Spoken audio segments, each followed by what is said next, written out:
আছে আপোনাৰ ঘৰ ঘৰ ডিং মহকুটি আগত ক'ত আছিলে আগতে বৰবিল কছাৰী বাৰীতে আছিলে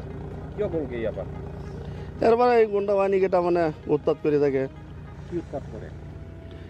এই ঘৰ ভাঙি নি ৰাতি পেলাই দিছে এবাৰ সিহঁতে আপোনাক আক্ৰমণ কৰিছিল আক্ৰমণ কৰিছিলে 2020 চনত কোনে কৰিছিল আক্ৰমণ আছাদ শহীদুল ৰফিক আৰু হামিদ আৰু ইহঁতৰ আৰু 15-20 জনীয়া দল এটা আহি মাটি আছিলে ইয়াত আমাৰ নিজৰ মাটি আছিলে এতিয়া কাৰ দখলত আছে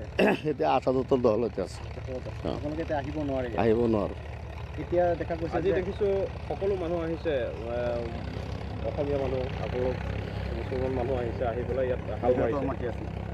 নাই আহিছে এতিয়া আমি চবৰ লগত ৰাইজৰ লগত আমিও আহিছোঁ ৰাইজে মাটি পাব লাগে গোটেই ডিঙৰ মানুহৰ মাটি ইয়াত আছিলে আমাৰ মানুহে চুক্তি কৰি খাইছিলে কোনোবা আধি কৰি খাইছিলে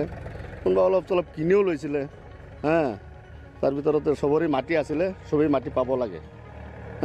নেপালী মানুহৰ মাটি আছিলে অসমীয়া মানুহৰ মাটি আছিলে কছাৰী মানুহৰ মাটি আছিলে চবেই পাব লাগে যাৰ যিমানটো আছে চবেই পাব লাগে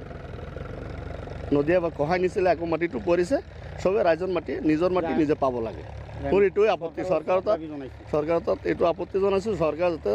এই মাটিটো যাৰ যেনেকুৱা আছিলে তেনেকৈ যাতে মানুহে পায় আপোনালোকৰ নিজৰ মাটি আছিলে আমাৰ নিজৰ মাটি আছিলে আপোনাৰ নামটো মোৰ নাম আব্দুল হাছেন আমাৰ বৰবিল কছাৰী গাঁৱত আমাৰ ঢিঙৰ কছাৰী মানুহৰ মাটি আছে অসমীয়া মানুহৰ মাটি আছে আমাৰ মুছলিমৰ মাটি আছে তে অসমীয়া মানুহৰ যিবিলাক মাটি আছে সম্পূৰ্ণ মাটি সিহঁতক পাব লাগে এয়া মোৰ আবেদন এই মাটি কোনে দখল কৰি আছে এই যে আছাদ শহীদুল হামিদ আৰু সিহঁত লগৰীয়া আছে বহুত মানুহ আছে আজি দেখিছোঁ হিন্দু মানুহ আহিছে বহুত সকলোৱে হিন্দু মুছলিম বহুত আহিছে আমাৰ ঢিঙৰ পৰা হিন্দু মানুহ বহুত আহিছে কমেও 50-60জন আহিছে আহি পেলাই আমাৰ মুছলমান মানুহ কেইজন আছে আহি পেলাই সিহঁতক সমজাই দিব বুলি আশা কৰিছে মানে আপোনালোকে তেওঁলোকক সহযোগ আমি সহযোগ কৰি আছোঁ আপোনালোকে বিচাৰে যে তেওঁলোকে আমিও সিহঁতৰ মাটিতে পাব লাগে ইয়াত কিছুমান জেং চলি আছে যে জেংটো বন্ধ হৈ যাওক সিহঁতৰ মাটিটো সিহঁতে পাই গ'লে কোনো জেং নহয় সিহঁতৰ মাটিটো সিহঁতে পাব লাগে